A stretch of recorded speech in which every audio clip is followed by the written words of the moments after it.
En la ribera del río Nilo, frente a Luxor, se halla el recinto sagrado de Karnak, el conjunto de templos más grande de Egipto, con más de 30 hectáreas de extensión. Pero también es sin duda uno de los lugares más sobrecogedores de todo el mundo. En el pasado, los antiguos egipcios lo llamaban Ipet-Sut, que significa el lugar más venerado. Este territorio llegó a estar habitado por más de 80.000 personas que realizaban toda clase de rituales y sacrificios a los dioses que moraban en el interior de los templos.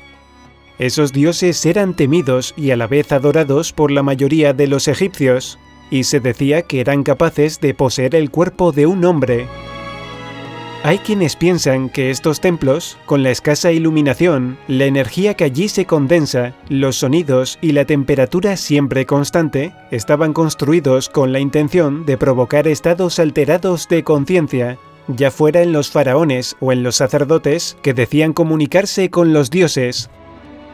Algunas personas, al ver las ruinas de Karnak, piensan que solo es un conjunto de fragmentos de columnas y frisos descoloridos.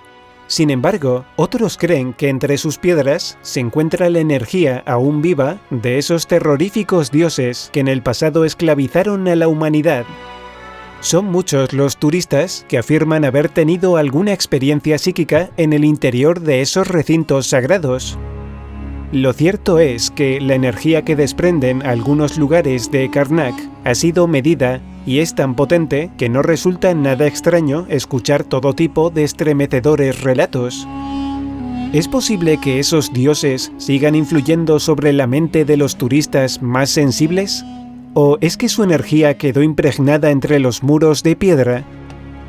Aunque sea difícil de creer, no podemos rechazar los muchos testimonios procedentes de esas personas que han sentido o experimentado en su propio cuerpo ciertas experiencias psíquicas, en su mayoría bastante desconcertantes.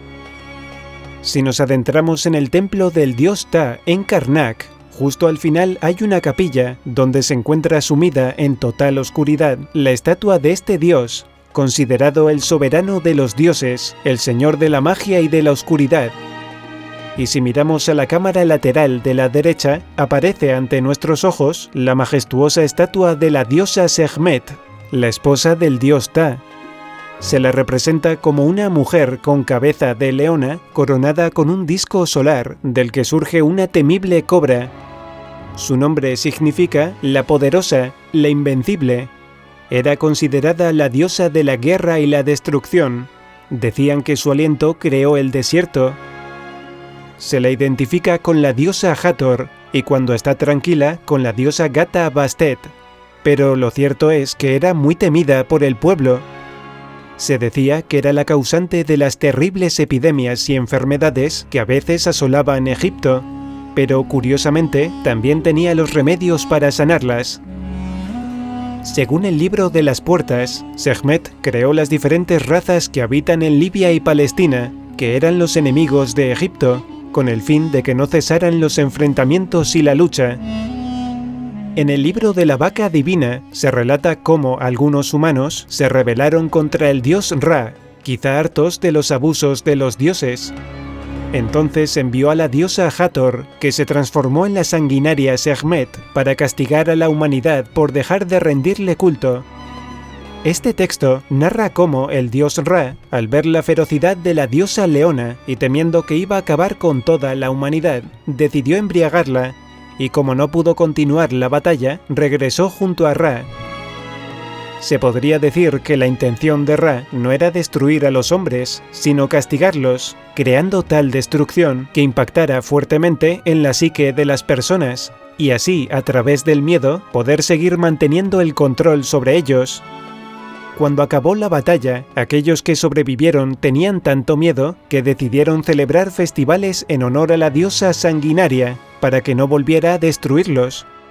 En algunos templos se ofrecían sacrificios con el fin de evitar su cólera, y los sacerdotes realizaban rituales todos los días para aplacar su ira. Actualmente, son muchas las personas que, al tocar una estatua de Sekhmet, comentan haber notado que a la estatua le latía el corazón, o han sentido su respiración, e incluso hay quienes afirman que la estatua no es de piedra, que está viva. Ante su presencia, algunas personas aseguran haber tenido escalofríos. Otras han explotado en un llanto incontrolable al encontrarse frente a alguna de sus estatuas, o bien se han desmayado, e incluso han entrado en trance o tenido alguna visión. Aquellos que están mucho tiempo en compañía de la diosa declaran haber sufrido hinchazón de las venas y acaloramiento. Quizás por todas estas extrañas experiencias, en la actualidad, en la capilla de Sekhmet del templo del dios Ptah, solo dejan estar unos pocos minutos en su interior. Además, está prohibido tocarla. Los sacerdotes dedicados a su culto conocían la tremenda fuerza de esta diosa. Este poder era activado por las ceremonias mágicas que hacían los iniciados en su honor. Estos afirmaban que podían curar en su nombre imponiendo sus manos. Decían que la diosa sanaba, ese era su lado bueno. Quizá lo hacía con la única intención de no perder a sus seguidores, porque estos demiurgos viven de la energía de adoración que les proporcionan sus fieles. Tal era el poderío de Sekhmet, que era capaz de poseer a sus sacerdotes, como así lo escribe Jean-Louis Bernard en su obra Historia secreta de Egipto. Al parecer, la diosa hablaba a través de sus iniciados, pero no solo hechizaba a los sacerdotes, también a algunos faraones. Este es el caso de Amenofis III, que estaba obsesionado con Sekhmet, tanto que mandó construir el templo de Mut, en Karnak, cuyo interior albergaba cientos de efigies en granito negro de esta enigmática diosa. Durante su reinado se erigieron casi 700 estatuas en su honor. Muchas figuras de la diosa leona han viajado a otros países. Las podemos encontrar en los museos de Nueva York, Londres, El Cairo e incluso en el Museo del Vaticano. Actualmente, cada vez son más los que sienten la llamada de Sekhmet, incluso personas que nunca habían oído hablar de ella. Pero casualmente, al visitar Egipto o un gran museo y al encontrarse delante de la estatua de la diosa, algunas personas experimentan como un shock emocional. Según cuentan, las estatuas emanan una energía sutil que hace que la gente más sensible sienta que las figuras de Sekhmet están vivas. Hay quienes tienen una misteriosa necesidad de tocarlas. El concepto moderno de adoración a Sekhmet se confunde con el culto a la Madre Tierra, aunque nada tiene que ver, como podemos apreciar en el santuario dedicado a esta divinidad en Cactus Spring, al norte de Las Vegas. La feminista y activista por la paz Genevieve Vaughan prometió a la diosa levantar un templo en su honor, y así lo hizo. La construcción fue sufragada totalmente por una asociación feminista. Pero, ¿por qué hay tantas personas que sienten la llamada de esta divinidad? El psicólogo norteamericano John White ha estudiado cientos de casos y relata que algunos han entrado en trance tan solo con tener delante una estatua de este personaje. Según los testimonios que recopiló, los contactados podían verse a sí mismos más jóvenes y sentían que tenían que enfrentarse con terribles demonios y luchar contra leonas. Por otra parte, la experiencia onírica vivida por el investigador estadounidense Brad Steiger el 2 de diciembre de 1974 relató lo siguiente. Entonces, una figura se movió desde la oscuridad. Era tan negra como las sombras. Su rostro parecía el de una leona.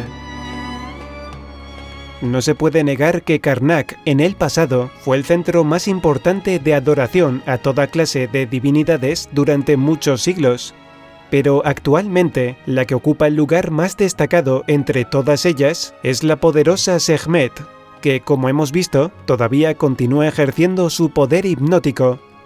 Sin embargo, es difícil entender cómo, a día de hoy, se rinde culto a esta malvada diosa, cuya insaciable sed de destrucción casi acaba con la humanidad. ¿Es posible que todavía siga poseyendo y controlando la mente de sus fieles seguidores, como así lo hizo en el pasado con los faraones y sacerdotes egipcios?